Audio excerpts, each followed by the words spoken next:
team. We're in for another one. Wow, Ben's coming in hot. 2 days. We're in for Stock another media. one. Look at that. Yes. Pond 5. So, day 12. City of Ottawa. These are all Canadian, no? A lot of the films we've seen are Canadian. They're all shot in Canada. Canada. In Ontario, Canada. Home.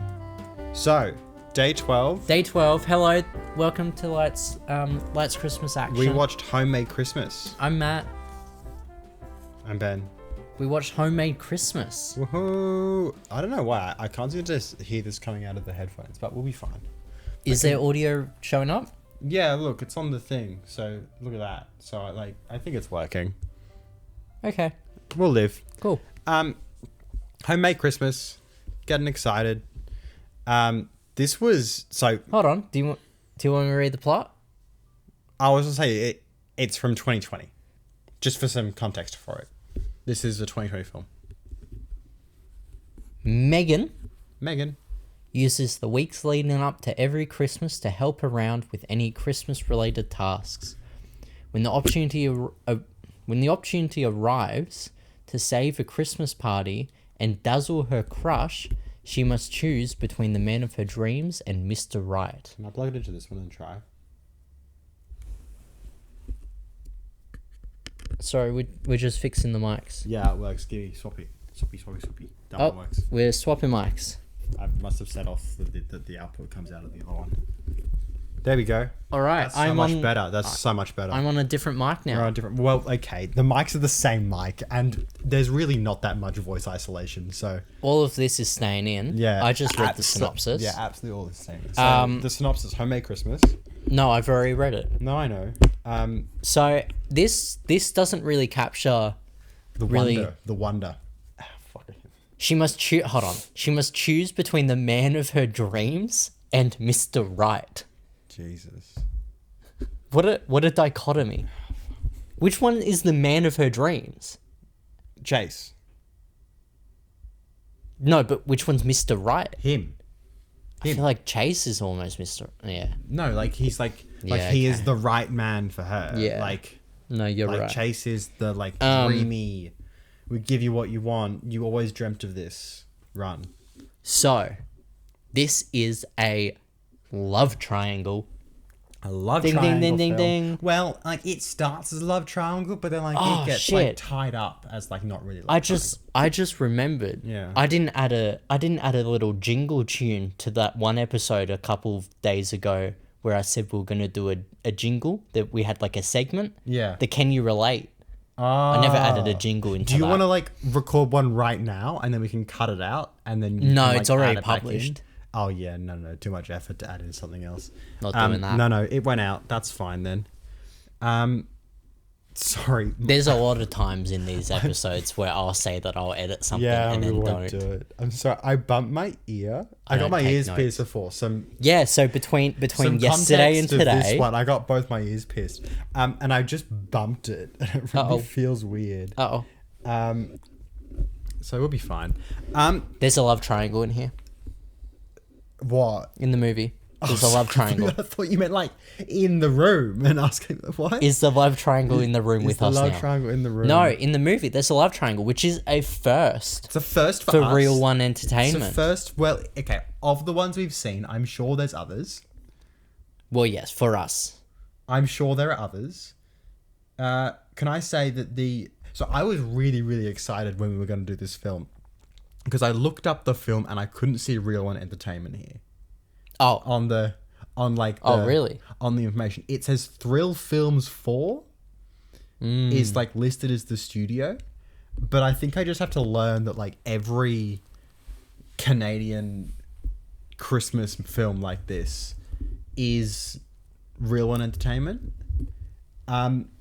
So yeah, I feel like I was really let down when we saw the opening runs and it was Real One Entertainment. No, I was the opposite. It felt like coming home. Oh, that's terrible. I'm trying to think. This probably gets a 1.5. It felt... Whoa, spoilers. We need to discuss the... Okay. Ben, Have you not listened to like a single episode about how you review movies? No, Matt, like I have, but like as like a starting You point, just jump like straight in there to the review, to the star rating. Okay. We've got to ease our audio, our listeners in. So Matthew, how did you? We've got to ease them in. What was your As I was experience saying, of this film? Reel One Entertainment title card came up. I felt like it was coming home. You felt like you were coming home. It felt like a return to form. That's terrifying. It felt like, yes, this is comfort. This is joy. This is predictability. I know where this is going. I can relax and unwind with this movie. And it delivered. This was fun. This was entertainment. I think this has it. Well, I don't know why I'm talking like this. I was about to say. Has it all. It's got a love triangle. It starts with the exact same title sequence as every other Reel One Entertainment movie, with a generic Christmas music over stock footage of Winterlands.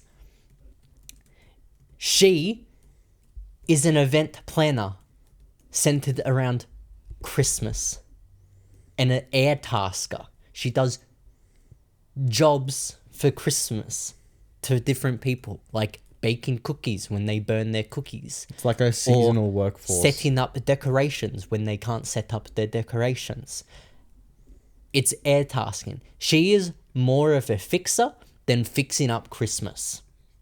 Fixing up Christmas didn't really fix anything. No, that was an actual event planner. Yeah. She is a fixer. She just fixes. She is a fixer. She fixes things. She fixes. She's a fixer. She's a fixer. She's a fixer. She fixes things. She's a fixer.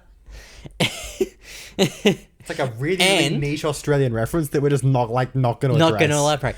And not going to address. What makes this so good? I don't know why I'm talking like this. This has got me pumped Matthew. up. You're defending this film with like a lot of effort. Overact so much in this. It's beautiful. They lean in so hard to the overacting. She is selling it. She is committing to every bit. He is committing to the bits. They are all committing to the bits. Particularly at the beginning. Oh. Like, they would... Like the first a cat and dog had a fight while she was making cookies, and so it all ruined, and that's why she needs me and the fixer. First like 25 minutes is just like the most overacted, hilarious bits. It's like watching an SNL skit. Honestly, it's so good. It's so and then she runs into the man of her dreams. Literally runs into him in the door.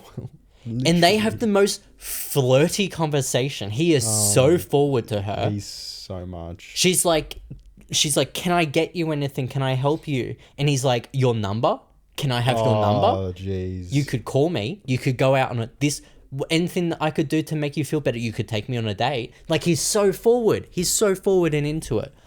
Which is such a change from other Christmas movies. Oh, where it's like all like kind of like awkwardy and like doesn't really know what's happening. It's either awkward or antagonistic. But because it's the love triangle, they can play each man as like opposites of the whole introductions. The other man, the Mr. Right, he's the antagonistic one. He's the one they get off on the wrong foot. But I think almost this film goes too far. Basically misogynistic he is at the start. Actively made to be a piece of shit. Yeah. Like, it is actually bad. Like, it is too far for these films where like I just like didn't care about him, and like you're like meant to care about him at times. He like seems to like flow like backwards and forwards between like like being super antagonistic and then like getting in touch with his feelings, but it's too intense at like more than once that he's just he becomes an unlikable character, and then you just don't care about him once he like starts being nice. And then they do a hard pivot with him. There's just like no explanation. He just suddenly becomes a good person. And we got up to about 40 minutes in, and it got up to like a big exposition scene of him being like, this is what Christmas really means to me. And it's all heartfelt. And it was 40 minutes in. We weren't halfway through the movie. Bad. And then they're just doing a hard right turn. There was a lot going on. But it was also fun. The investor guy, I wrote this down. Yeah, David or something. David, he said to someone, "You're a total snoozer." Yeah. Total snoozer. That was so How funny. good. Such a funny descriptor. So, like, this is fun. This starts off really fun. What did I... Oh, also, there's a shirtless man in this. The main character becomes well, like one of the main characters becomes shirtless at a moment. For like 5 seconds while he like changes it's shirts funny. because he got coffee on the front. It's kind of funny. Real One Entertainment did not hold back in this movie. They said lean in. They said serve. They say giving Christmas. They gave. All of the actors gave. So I think that this is almost a parody of Real One Entertainment. A really terrifying thing that I think this film looks like is that it looks like early. Is that it actually looks like early Real One Entertainment is better. Yeah. Than the kind of like 20, because like 20, like this is loose. Because like 2023 films that we've seen from them are dire. Like they are unwatchable stuff. Like early in when we did our run, that was hard. That the double feature of Real One Entertainment and this stuff I'm sorry. We'll get to that. We'll cover that in a second. We'll do this first. Was like probably the hardest I've ever had to like watch a film. Like you are putting in so much effort to watch these films because they are so repetitive. Nothing happens, but it's also just all boring. And it's terrifying to think that their earlier work might have actually been better. When they were loose. When they didn't have copy-paste. Like, so formulated. Swifty Search, though. So, the Swifty Search okay, run. let's talk about two things. Yeah. We'll talk about Swifty Search, and then we'll talk about her front door. Can we do the front door first? Okay, because then we can like lead into the rest of it. So, we noticed... well, hang on, though. We've just found out it's the first shot. It is the first shot, but... I noticed it for the nighttime ones first, but then the daytimes ones happened. Every time they go to the shot, to like the establishing shot that she's at home, they do an exterior shot of like her front door, and there's like a Christmas wreath on it. There's some Christmas lights, bit of snow. It's like the camera's like panning up from behind the bushes, like kind of like a hedge to the front door. And it focuses. And it pulls focus. And so there's a daytime and a nighttime version of that to set up her house. The opening shot is that. They do the exact shot, I think 4 or 5 times. Yeah, I think for so. the daytime. Yeah. And then another 4 times for nighttime. And it's so obvious. The exact same shot. It's not like they've changed angles on the same scene, or they like, they panned differently, they did stuff with the camera. No, it is they shot it once and they just insert every time for the movie to establish her front door. And it's so funny because it's so obviously so stands funny. Out. So that's the door in this. That just made it a real nice running bit for this movie. Try and find... Oh, no, you're not going to be able to. Stand slider to like skip past is so bad. I want to find... Because I didn't notice the door first. I noticed the city shot. The city shot, like the overhead, city shot. Oh, I hope that clicking is coming up on the mic. I really hope so too. It's so painful. You can just hold it down. Can you? And it will skim through. Okay, but it's not too fast. But I noticed that one. I'm just hoping that we're going to end up seeing it at some point. I don't think you'll be able to see it in the preview slots. All I am is just waiting until I get to like a... I think you need to give up your search so we can continue this podcast. Continue the podcast, Matthew. Ben, it takes 2 people to have a conversation. So true. Not the way I have it. I'm going to go back. Okay, so I'll move on to my second point then. Yeah. And hope that Ben gets bored of doing this. Yeah. Swifty Search gets a mention. A shout in out this again, movie. my favorite search company. Not a mention, not even a star and role or a cameo, just a mention, just one line. Swifty Search is Real One Entertainment's Google. Yeah. Basically, it's similar to like what Nickelodeon has Pair, an iPair. Yep. Swifty Search is, the Google, the search engine for Real One Entertainment.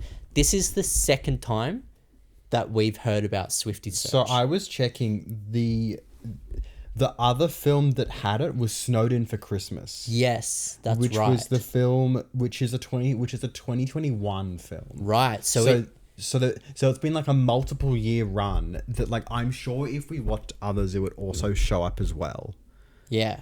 So this again reaffirms our overarching theory that these all exist in universe. And at the time we called it the HCMCU. Yeah. But I believe that's now an incorrect characterization of the universe that is being built because it is not Hallmark we're watching. It is Real One Entertainment. She is so good. She deserved an Oscar. She deserved an Oscar for this overacting performance. So, Ben, this is an audio podcast. You cannot just point to the TV and say, this is good. Okay. No, if you go to 3 minutes and 15 seconds through, you'll understand what I'm saying. That's terrible. That's terrible. If the audience wants to follow along, they can. So I think what we're calling it is the ROE MCU. Real One Entertainment Movies Cinematic Universe. Yeah. ROE MCU. ROEMCU. Yeah. Wow, that's a mouthful. That's a horrible acronym. It's a mouthful. We could just call it the RCU and have the R stand for Real One Entertainment. Nah. Cool. Fantastic. Nah. So that affirms it again, that these all happen in the same universe. Swifty Search, it exists. Can I say... The Tree Farm exists. I think that if we watched a different, 2021 film, Snowed In for Christmas, it's in my head that those films are going to mention a blizzard in New York. That would be exciting. That would be an exciting be exciting. See, because this is the thing. I don't believe they all happen in the same town. No. They're different towns. But it's like the same America. Except for the one where the tree set was. True. They're probably neighboring Twin Cities or something. What was that one? I don't care. I don't care about the actual details of what movies connect to what. I think that was... I care about the bridges. So true. I care about what actually connects them. What are the connections in these films? So it's Swifty Search is the tree farm. Yep. But I don't think they're all the same town. I think they're all different areas they're all different of the northwest of America. Because that's all it is. Yeah, it's the kind of like... No, northeast. Toronto. Oh, yeah, sorry. Yes, northeast. Sorry, it's like, my directions are off. Yeah, it's like the Toronto, New York, Montreal... Yeah. Maybe they do like a Philly. bit of like a run over to like Michigan on like the off Michigan. chance. I think Michigan was snowed in for Christmas. Michigan, yeah. Denver. Or was it Wisconsin? Denver was in one. Denver was fixing up Christmas. In one. Yeah. Denver was fixing up Christmas. It's all just that north. Okay, well, Colorado is not north. Isn't it? No. Oh, I don't know American. No. I don't know American. I don't speak American. You don't speak American. You only speak Australian English. Yep. Who's this kid? Oh no, that's his buddy, right? Sorry. Yeah. I was just trying to remember. The guy, the man of her dreams, has a kid with him at the start. I think it's like a mentor. It's a situation. buddy. It's a mentor program that he's like part a mentor of. situation. Anyways, I loved this. I think it's probably one of the better. Yeah. Real One Entertainment, those kind of low budget films we've had. It's definitely one of the better ones. Yeah. Just because things happen, like parts of the plot like actually impact the characters.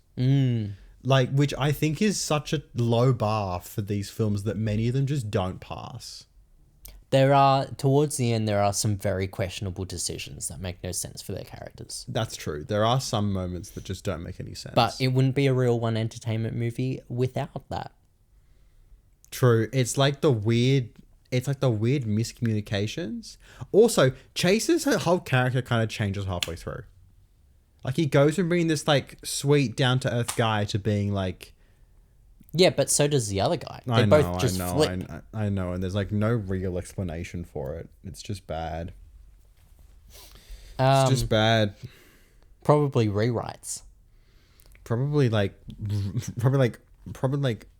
rewrites and test screenings and little microcosm. No, actually, I don't think Real One Entertainment does any of those things. But I think the test screenings once, is just like once. Their children. Is just like their children watching it once.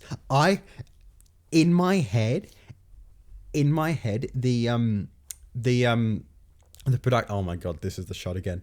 The production company of Real One Entertainment. All the like employees' kids just get like drip fed this stuff. I think the kids are the kids in the movies. True. I think that's how Megan's DIY blog. Look at that. Terrible. Terrible. If you Googled that, do you think it would come up? Do you want to have a look? Please. Do you want to do it right now? Very quickly. Megan's character writes a blog as well as being a Christmas for hire Megan's DIY blog. And it's just called Megan's DIY blog. No, we don't. Well, we get like... Our Handcrafted Life, Megan DIY Home Decor. No. Megan Nelson, Patton's blog.